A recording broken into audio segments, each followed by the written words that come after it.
अस्सलामुअलैकुम टू आल संगत, क्या हाल है जनाब? ठीक ठाक हो? उम्मीद करें सारे भैन भरा ठीक ठाक हो सन। अच्छा जनाब, जेडे साडे दोस्त आदे कि सादियां भेडां हीट दे उत्ते नहीं आनियां तां एक रिपीटर बार बार रिपीट थीनियां उन्हां दी वीडियो अलहदा बनाई वैसी, क्योंकि दोस्त जेड़ी साडी वीडियो बनी होंदी उसके बावजूद भी हर बंदा वत सानू कॉल करेंदा, तो उस तो बेहतर है अलहदा अलहदा टॉपिक दी अलहदा अलहदा वीडियो इंशाल्लाह बना के रख छोड़ने ताकि हर भाई दा फायदा थी वैसी। बंदा कम कार दे विच होंदा ते दोस्तां दी कॉल आनियां बंदा रिसीव नहीं कर सकदा या पूरा टाइम नहीं दे सकदा, तो इस वजह तो दिल आज़ारी वाली गल थींदी है। अच्छा दोस्त, वो मुतवज्जा हो कि जेडे दोस्त आदे कि सादियां भेडां हीट दे उत्ते नहीं आनियां। पहले नंबर दे उत्ते जनाब जेडे दोस्तां दियां भेडां हीट दे उत्ते नहीं आनियां उन्हां दे कोलू तकरीबन ब्रीडर हैं भी कोना, और भेड़ एक खामोश जानवर है कि इहदा पता नहीं लगदा कि भाई ये किस टाइम हीट दे उत्ते आई खलोती है, किस टाइम नहीं आई खलोती। जेडे पुराने बंदे ने समझ वैंदे ने, वरना शहरी शहर दे विच जेडे नवे शौकीन ने उन्हें नहीं पता लगदा। तो आदे कोल ब्रीडर होना बहुत ज़रूरी है। और दूसरे नंबर दे ब्रीडर दे होवन दे बावजूद अगर जेडे दोस्तां दी हीट दे उत्ते नहीं आनियां तो हर टाइम तुसां ब्रीडर भेडां दे विच नहीं रखना, ते ब्रीडर साइड दे उत्ते होवे तो उसनू एक दो दिहाड़ां तो बाद उसनू विच छोड़ा करो, तो इस वजह तो ही ब्रीडर जियां भेडां दे विच छुटसी तो वो भेडां धरेसी शरेसी तो भेडां जल्दी हीट दे उत्ते आवड़सन। उस तो इलावा जनाब जड़ियाँ भेडां थी वैंदियां कमज़ोर, तो उन्होंने थी वैंदी है कैल्शियम की कमी, तो इस वजह तो भेड हीट दे उत्ते नहीं आते। उन्होंने दोस्तों वास्ते स्पेशल वीडियो है कि हाँ जड़ा तो तुसां केक करना है, ना कोई इंजैक्शन की ज़रूरत है, कोई शह की ज़रूरत को नहीं। पहला काम ब्रीडर वाला तुहाडे कोल कंप्लीट हो गया, और दूजे नंबर दे उत्ते तुसां ब्रीडर नूं साइड दे उत्ते बन्नना है, एक तो दूजे दिहाड़े तुसां छोड़ना है, तो इंशाअल्लाह तुहाडियां भेडां जल्दी हीट दे उत्ते आवड़सन।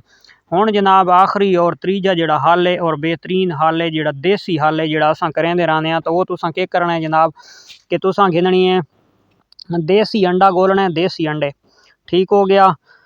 देसी अंडे उस कुकड़ी दे गोलने कि जेड़ी दे नाल मुर्गा भी होवे। वो तुस अंडे गिनने वो एक अंडा छिलके समेत, यानी कि ना उसनू उबैल करना है ते ना ही वो अंडे नू यानी कि भनना है। साबित अंडा तुसा जनाब जानवर दे मुंह दे विच दब देवना है। ठीक हो गया। छिलके समेत वो जनाब जानवर अंडा वैसी खा, तो इंशाअल्लाह ज़िंदगी वफा की थी तो अल्लाह के हुक्म नाल ज़्यादा त्रीजे तो चौथे दिहाड़े दे अंदर अंदर वो हीट दे उत्ते आवड़सी। नहीं तो एक तो दूजे दिहाड़े एक दिहाड़ा छोड़ना है, उस तो अगले दिहाड़े वत ये अमल रिपीट कर देना है। 3 अंडा तक तुसां ये अमल रिपीट करना है, ते त्रीजे अंडे तक गेम वैसी कोना। उस तो पहले पहले इंशाअल्लाह तुहाडा जानवर हीट दे उत्ते आवड़सी। अंडे विच बेतहाशा कैल्शियम है, और जानवर जनाब जिस टाइम वो खा गिनसी एक होर अंडे का कैल्शियम बनता है, तो वो अंडा के खोखलों का बनावना पौंदा है, अंडे के छिलके का बनावना पौंदा है, वो काफ़ी सारे फायदे हैं। तो वो इंशाअल्लाह एक नैक्सट वीडियो बनाए सूँ जेड़ी दे विच सिर्फ कैल्शियम दे उत्ते महदूद हो सी। तो अज साडा टॉपिक है कि सिर्फ जेड़ा जानवर हीट दे उत्ते नहीं आंदा, तो हीट दे उत्ते आवन वाले जानवर नूं आणना किस तरह कि वो सिर्फ तुसां अंडे देवणे, ना कोई टीका देवन की लोड़ है, ना कुछ होर करन दी लोड़ है। अंडा उन्होंने खवा देवना है, छिलके समेत खवावना है, कच्चा अंडा खवावना है, बैल शैल नहीं करना, और धोवना है अंडे नूं। देसी मुर्गी दा अंडा गिनना है तो वो तुसां भेड दे मूँह दे दे छोड़ना है, तो इंशाअल्लाह तुहाडी भेड बहुत जल्दी हीट दे उत्ते आवड़सी। ठीक हो गया। और दूसरे नंबर दे उत्ते उन जानवरां नूं ही खासकर हीट थोड़ी लेट आंदी है कि जेड़े दोस्तां दे बच्चे जेड़े होंदे न तां वो हर टाइम मावां दे नाल रहिंदे न, सुबह शाम उन्हां दे तले वड़े ही वड़े रहिंदे न दुध पीवन वास्ते, ते इस वजह तो जानवर थी वेंदे कमज़ोर, ते इस वजह तो ना उहदे विच कैल्शियम की कमी थी वेंदी है, ते जानवर हीट दे उत्ते नहीं आंदा।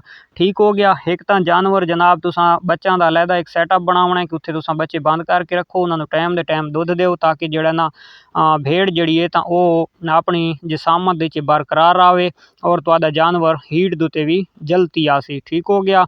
ब्रीडर वाला काम भी लाजमी करना है, और बच्चे नूं साइड ते रखण वाली लाजमी करना है। अगर साइड दे उत्ते ना रख सकदे, छत्तां दे उत्ते शहरी शहर दे दो दो चार चार बंदे दोस्त जानवर रखी पैन, तो तुसां जानवरां दा केक करना है जियां वो झोला जियां होंदा बना होया जेड़ा बकरियां दे तले बकरियां वास्ते चाड़ गिनदे न, तो इ'यां तुसां एहदे हवाना ते इतना थन तां लंबे होंदे कोने न, तुसां उस तो छोटे साइज दे बनावना है, ताकि वो भेद तक सिर्फ महदूद थी वञे, ते वो तुसां चाड़ छोड़ा करो। जेड़ा बार बार बच्चा है तो वो तले न वञे।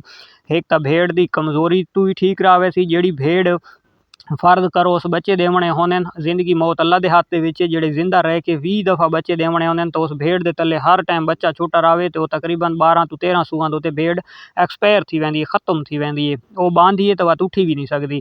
तो ये अमल लाजमी कीता करो कि बच्चे नूं टाइम दे टाइम मिल्क देसो तो एक तो बच्चा आसे पासे चरा भी जल्दी करेंदा है और दूसरे नंबर तो बच्चे की ग्रोथ भी अच्छी थींदी है और तीसरे नंबर तो तुहाडी भेड़ का काफ़ी हद तक फायदा थींदा है कि भेड़ टाइम दे टाइम मिल्क देंदी है तो भेड़ का जनाब हीट दुते भी जल्दी आती है, सेहत दे विच भी फिट रहिंदी है और अगले सूए दुते जेड़े भेड़ अगर समझो तुहाडी कमज़ोर क्रॉस भी हो गई है तो अगले सूए दुते भेड़ का मिल्क बहुत कम हो सी, तो इस चीज़ का खास ख्याल करना है। तो मिलते हैं इंशाल्लाह नेक्स्ट वीडियो, तब तक देसो इजाज़त, अल्लाह हाफिज़।